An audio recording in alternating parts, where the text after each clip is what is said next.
하나님의 말씀은 히브리서 4장입니다. 신약 성경 355페이지에 있습니다. 신약 성경 355페이지 히브리서 4장 7절부터 13절까지 저와 여러분이 한 절씩 교독하겠습니다. 4장 7절부터 13절까지 한 절씩 교독하겠습니다. 오랜 후에 다윗의 글에 다시 어느 날을 정하여 오늘이라고 미리 이같이 일렀으되 오늘 너희가 그의 음성을 듣거든 너희 마음을 완고하게 하지 말라 하였나니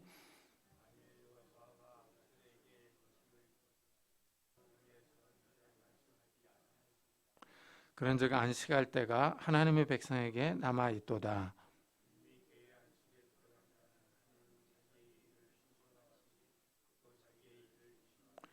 그러므로 우리가 저 안식에 들어가기를 힘쓸지니 이는 누구든지 저 순종하지 아니하는 본에 빠지지 않게 하려 함이라.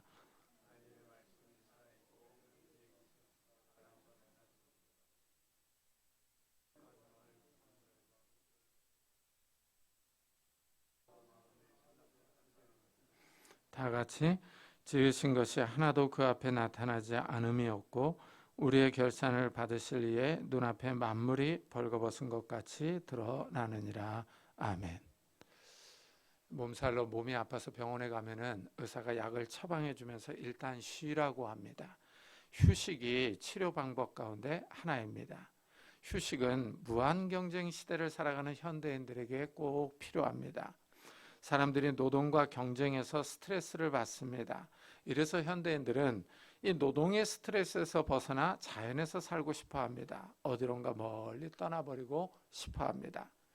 이 노동에 지친 사람들에게 안식이 필요합니다.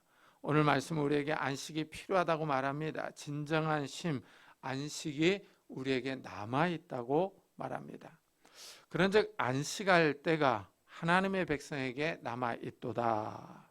여기서 말하는 안식은 근로자의 날에 잠시 쉬는 휴가가 아니라 영원한 안식입니다. 하나님 나라에 들어가서 쉬는 것을 의미합니다. 현대인들은 다 바쁩니다. 먹고 살기 위해서 열심히 일해야 합니다.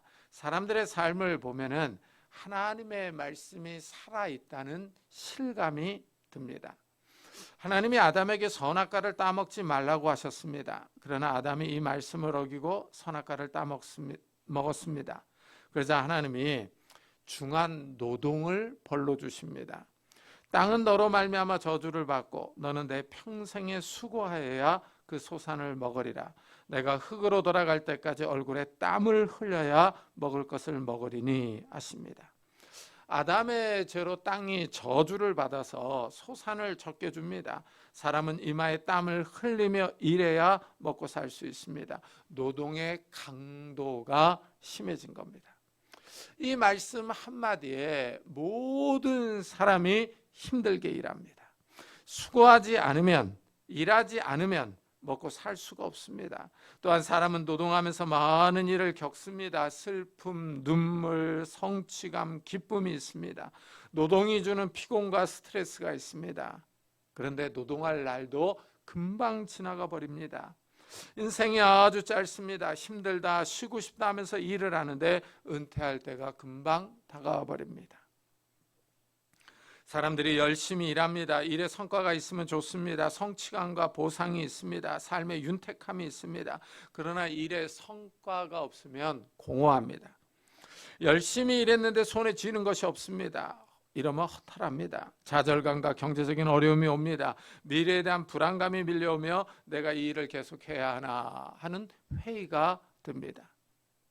사람들은 미래를 알 수 없습니다. 일이 성공할 것인지 실패할 것인지 미래의 결과를 잘 모릅니다. 하지만 일단은 열심히 일해야 합니다.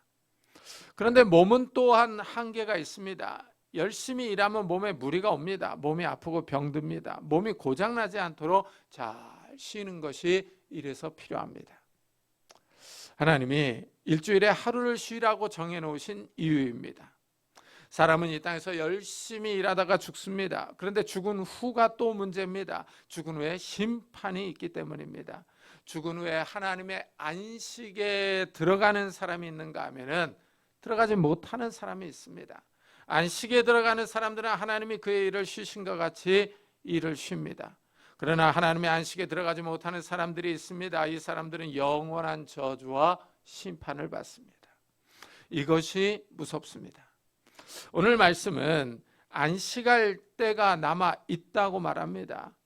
하나님이 인류에게 안식을 약속하고 있습니다. 그렇지만 두려워해야 합니다. 왜냐하면 그 안식에 들어가지 못하는 사람들이 있기 때문입니다. 이러한 예를 과거에서 볼 수 있습니다. 이집트에서 빠져나온 백성이 이 약속에 참여하지 못했습니다. 하나님이 이스라엘을 이집트에서 데려나와 젖과 꿀이 흐르는 가나안 땅에 인도하셨습니다. 하나님이 가나안 땅을 점령하라고 하십니다. 그러나 그들은 가나안 땅에 거인족이 살고 있다고 하면서 하나님의 명령을 거절합니다. 출애굽한 세대는 가나안 땅에 들어가지 못했습니다. 왜 그렇습니까? 그들에게는 믿음이 없었습니다. 그들 앞에 가나안 땅이 있었습니다. 가나안 땅 경계까지 왔습니다. 하나님이 그들에게 하신 약속을 지켰습니다. 하나님은 이스라엘을 인도해 오시면서 놀라운 능력을 보여주셨습니다. 홍해 바다를 가르시고 그들을 구원해 주셨습니다. 이 출애굽 세대는 하나님의 능력을 경험했습니다. 그런데도 그들은 가나안 땅을 정복하라는 명령에 불순종합니다. 그들은 거인족과 높고 튼튼한 성을 보고 좌절하며 하나님의 말씀과 능력을 믿지 못합니다. 하나님의 능력을 보았음에도 불구하고 거인족과 높고 튼튼한 성을 더 크게 생각합니다. 이래서 하나님이 가나안 땅을 주신다는 약속을 거부했습니다. 오늘 말씀을 읽어보면은 출애굽 세대가 가나안 땅에 들어가지 못한 이유를 이렇게 설명합니다. 그들과 같이 우리도 복음 전함을 받은 자이나 들은 바 그 말씀이 그들에게 유익하지 못한 것은 듣는 자가 믿음과 결부시키지 아니함이라 합니다. 출애굽 세대는 하나님의 말씀을 믿지 못했습니다. 믿음이 없었습니다. 출애굽 세대는 눈에 보이는 현실을 크게 보았습니다. 싸우기도 전에 믿음에서 무너져 내렸습니다. 출애굽 세대는 현실을 계산하기 바빴습니다. 문제가 여기서 발생했습니다. 인간적인 생각으로 현실을 보면서 하나님을 잃어버렸습니다. 능력의 하나님이 그들과 함께 하시며 그들을 도와주신다는 사실을 믿지 않았습니다. 과거에 도와주신 하나님이 현재에도 도와주십니다. 하나님을 바라보면서 전진해야 하는데 그들은 그만 멈춰 서버리고 말았습니다. 결국 출애굽 세대는 가나안 땅에 들어가지 못하고 광야에서 방황하다 죽었습니다. 하나님의 말씀을 믿지 못한 결과가 너무나 무섭습니다. 하나님을 잃어버리면 인생의 목적을 잃어버립니다. 하나님의 말씀에 순종하지 않으면 인생이 어디로 나가야 할지를 알지 못합니다. 하나님을 믿지 않으면 인생의 참된 의미를 발견하지 못합니다. 하나님은 이스라엘에게 가나안 땅을 정복하라 하셨습니다. 그러나 이스라엘은 하나님의 말씀을 듣지 않았습니다. 그들은 젖과 꿀이 흐르는 땅에 들어가지 못하고 뱀과 정갈이 사는 광야로 들어갑니다. 먹을 것이 없고 마실 물도 없는 건조한 땅으로 나아갑니다. 저주의 땅, 죽음의 땅으로 나아갔습니다. 안식에 들어가지 못했습니다. 히브리서는 가나안 땅에 들어가는 것을 안식에 들어가는 것으로 이 상징적으로 말합니다. 그렇지만 가나안 땅은 진정한 안식을 주지 않았습니다. 이래서 만일 여호수아가 그들에게 안식을 주었다라면 그 후에 다른 날을 말씀하지 아니하셨으리라 하고 말합니다. 여호수아는 가나안 땅을 점령하여 그 땅을 이스라엘에게 분배해 주었습니다. 하지만 여호수아는 이스라엘에게 진정한 안식을 주지 못했습니다. 그러나 우리에게는 아직 하나님의 안식에 참여할 기회가 있습니다. 하나님은 우리에게 약속하십니다. 영원한 하나님 나라의 안식, 진정한 쉼을 주시겠다고 하십니다. 히브리서는 하나님의 약속을 믿으라 합니다. 하나님의 나라에 들어가려면 믿음이 필요하다고 말합니다. 예수 그리스도를 믿는 사람들에게 진정한 안식이 있습니다. 예수님이 이렇게 말씀하셨습니다. 수고하고 무거운 짐진 자들아 다 내게로 오라. 내가 너희를 쉬게 하리라. 예수님은 수고하고 무거운 짐진 자들을 초청하십니다. 인생의 죄짐을 지고 가는 사람들, 노동으로 인하여 지치고 피곤한 인생들을 부르십니다. 인생이 피곤합니다. 젊을 때는 왕성하게 일합니다. 그러나 나이가 들어서 힘이 떨어지면 삶이 힘들어집니다. 병이라도 들면 삶이 더 힘들어집니다. 우리가 예수님의 초청에 귀를 기울여야 할 이유가 여기 있습니다. 우리의 삶 자체가 힘들기 때문입니다. 우리가 예수님께 갈 때 안식을 얻습니다. 예수님이 참된 안식에 들어갈 수 있는 길로 안내하십니다. 하나님이 계신 천국에 영원한 안식과 기쁨이 있습니다. 예수님이 그 길을 제시하십니다. 내가 곧 길이요 진리요 생명이니 나로 말미암지 않고는 아버지께로 올 자가 없느니라. 예수님이 영원한 안식으로 가는 길입니다. 예수님을 믿는 것이 이 진리의 길을 찾는 방법입니다. 예수 그리스도를 통하여 진정한 안식과 기쁨을 발견합니다. 예수를 믿을 때 이 땅에서도 안식을 누립니다. 하늘의 안식을 미리 맛보는 것입니다. 이미 믿는 우리들은 저 안식에 들어가도다 합니다. 이 땅에서 예수를 믿는 사람들은 이미 하나님 나라의 안식을 누립니다. 이래서 우리가 찬송을 부를 때 영생을 맛보며 주 안에 살리라 하고 노래합니다. 우리는 이미 구원받은 사람들입니다. 하나님의 영원한 안식에 이미 참여한 사람들입니다. 하지만 아직 우리의 구원이 완성되지 않았습니다. 그래서 우리는 영원한 안식에 참여하기 위하여 죄와 싸우며 이 세상의 유혹을 뿌리쳐야 합니다. 하나님의 약속은 변함이 없고 신실합니다. 하나님의 안식에 들어오지 못할 사람들이 있습니다. 이래서 두려워하라 하고 말합니다. 사도 바울도 그러므로 나의 사랑하는 자들아 너희가 나 있을 때뿐 아니라 더욱 지금 나 없을 때에도 항상 복종하여 두렵고 떨림으로 너희 구원을 이루라 하고 말합니다. 구원은 진행형입니다. 이 땅에서 구원을 이루어 나가는 겁니다. 이미 믿는 우리의 구원은 아직 완성된 것이 아닙니다.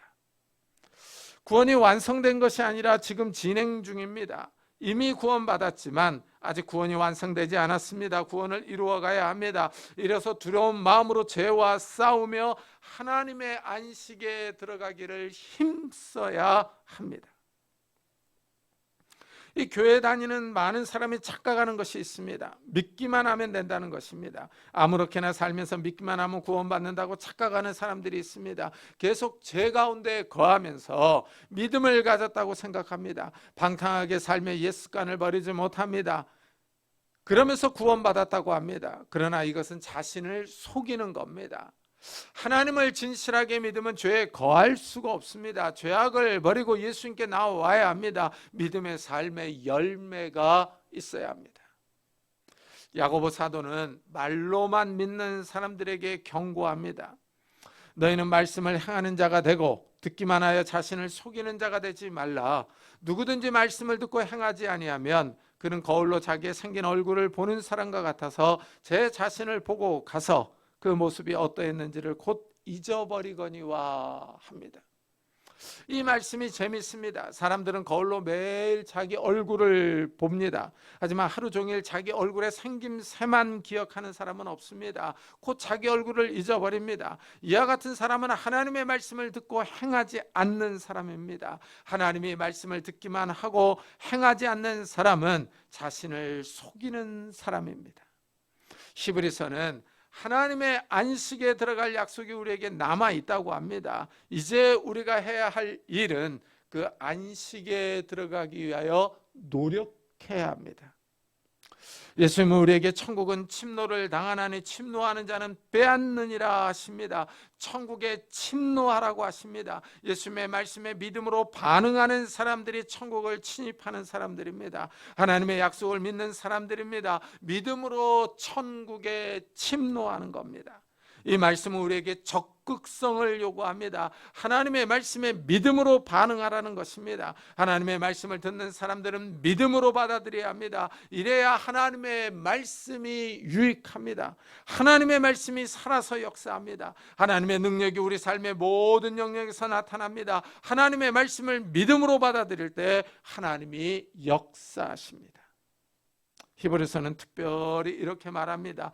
오늘 너희가 그의 음성을 듣거든 너희 마음을 완고하게 하지 말라. 오늘이라는 표현에 주목해야 합니다.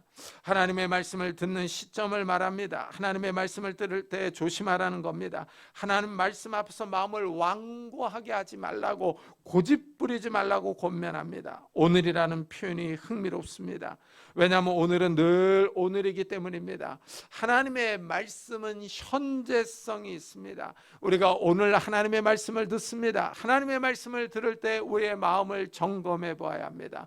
우리의 마음이 강팍하지 않는지, 하나님의 말씀을 듣고 흘려보내지는 않는지 살펴보아야 합니다. 이스라엘 백성이 광야에 있을 때 하나님의 음성을 들었습니다. 그렇지만 그들은 마음을 단단하게 했습니다. 하나님께 반항하며 하나님의 말씀을 듣지 않았습니다. 이런 일이 오늘 일어나지 않기를 바라고 있습니다. 이 말씀은 현대를 살아가는 우리에게 그대로 적용이 됩니다. 우리도 오늘 하나님의 말씀을 듣습니다. 하나님의 말씀을 듣고 믿고 순종할 것인가 아니면 불순종할 것인가 하는 것입니다. 하나님은 오늘날에도 살아계셔서 말씀을 듣는 우리에게 순종을 요구하십니다. 믿음으로 반응하는 성도님들이 되시기를 축복합니다. 21세기를 살아가는 우리에게도 하나님의 안식이 남아 있습니다. 우리는 여전히 오늘을 살아갑니다. 사람들은 현재를 살아갑니다. 어제는 이미 지나가서 다시 돌아오지 않습니다. 내일은 오지 않습니다. 내일은 항상 내일일 뿐입니다. 사람들은 오늘을 살아갑니다.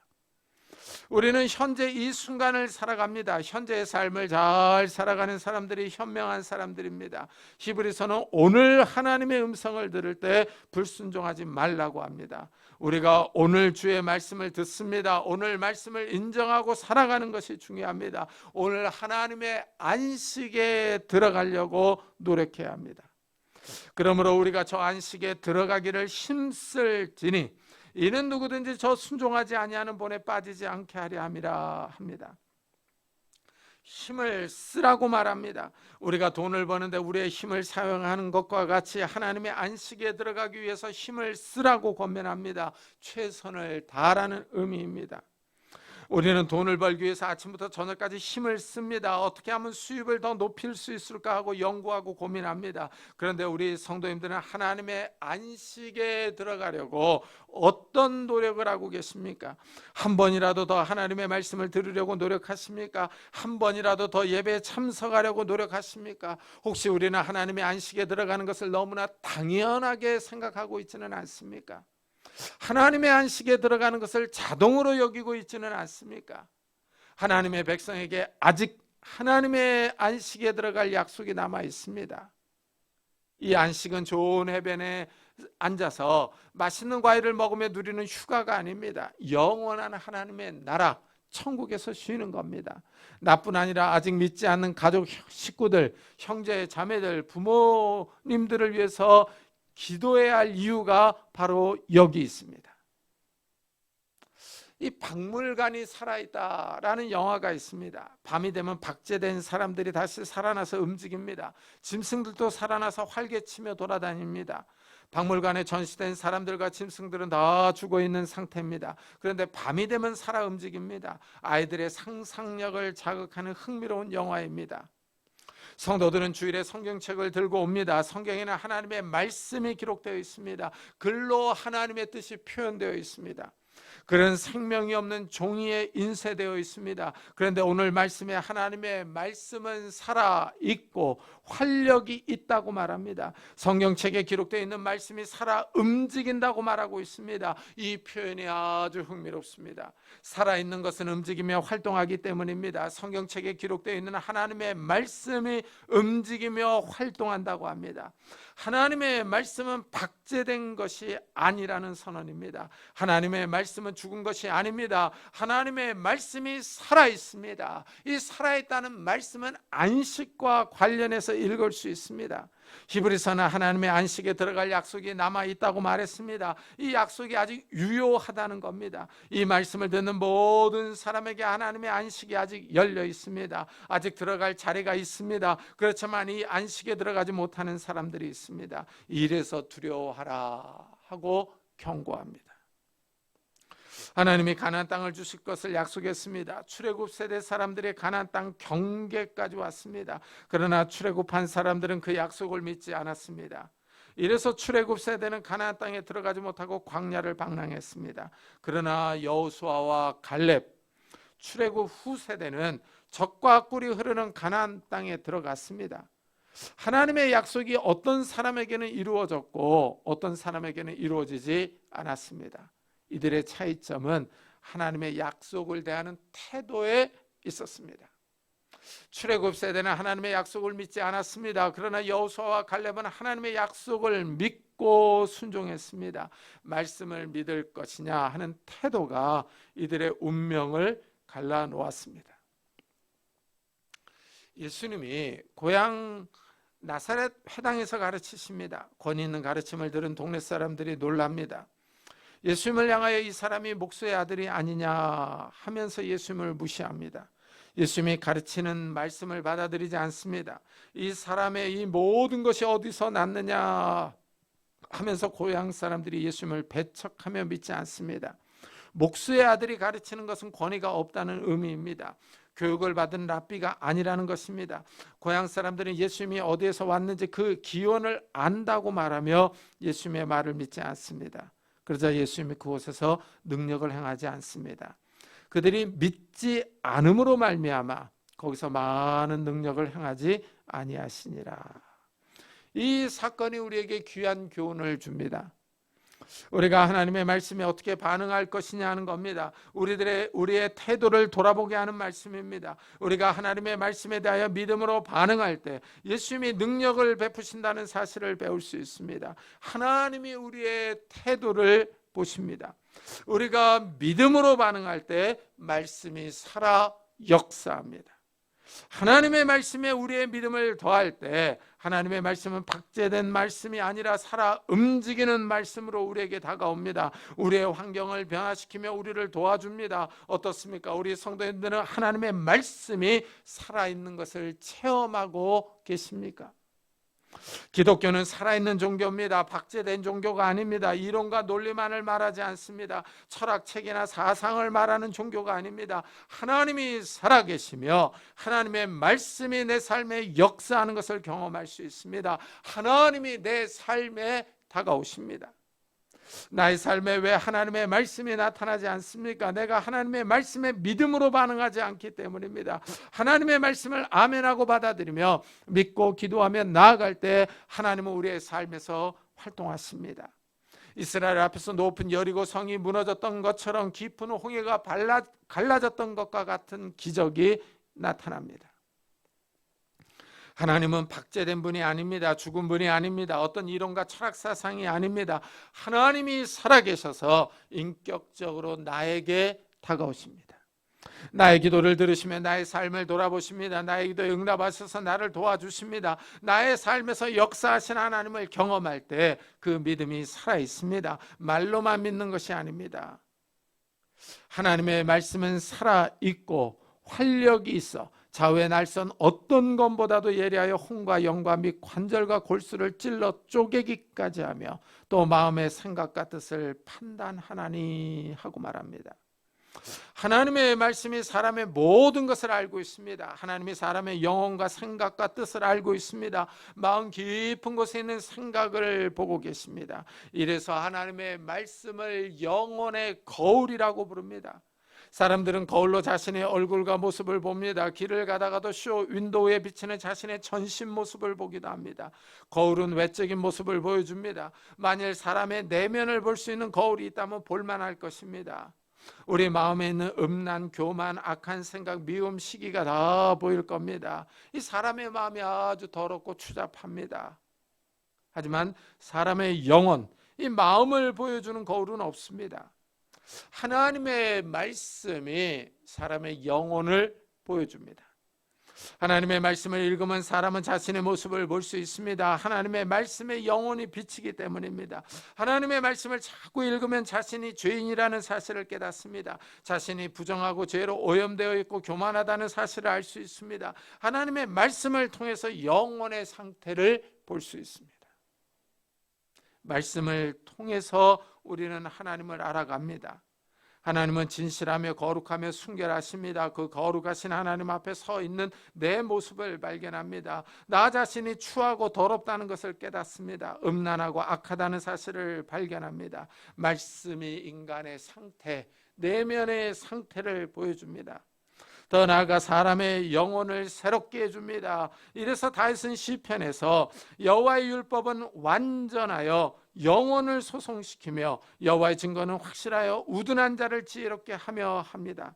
하나님의 말씀이 영혼을 소송시켜줍니다. 하나님의 말씀이 망가진 영혼을, 썩은 영혼을 새롭게 합니다. 영적인 눈을 떠서 하나님을 알게 하며 하나님 나라를 보게 합니다. 신기하게도 하나님이 우리의 생각을 알고 계십니다. 보고 계십니다. 총신신학대학원에서 이 예배를 드리는데 한 교수님이 설교를 했습니다. 제가 그 설교에 은혜를 받았습니다.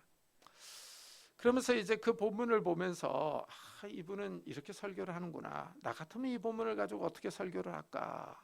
나는 후반부를 강조했을 것 같다 하고 생각하고 있었습니다. 그런데 예배가 끝나고 나서 학교 관계자로부터 전화가 왔습니다. 다음 주에 저에게 좀 설교를 해달라는 부탁이었습니다. 1학기 설교 계획이 다 나오거든요. 근데 이제 다음 주에 한 교수님이 좀 문제가 생겨서 저보고 설교 부탁을 한 겁니다. 그때 깜짝 놀랐습니다.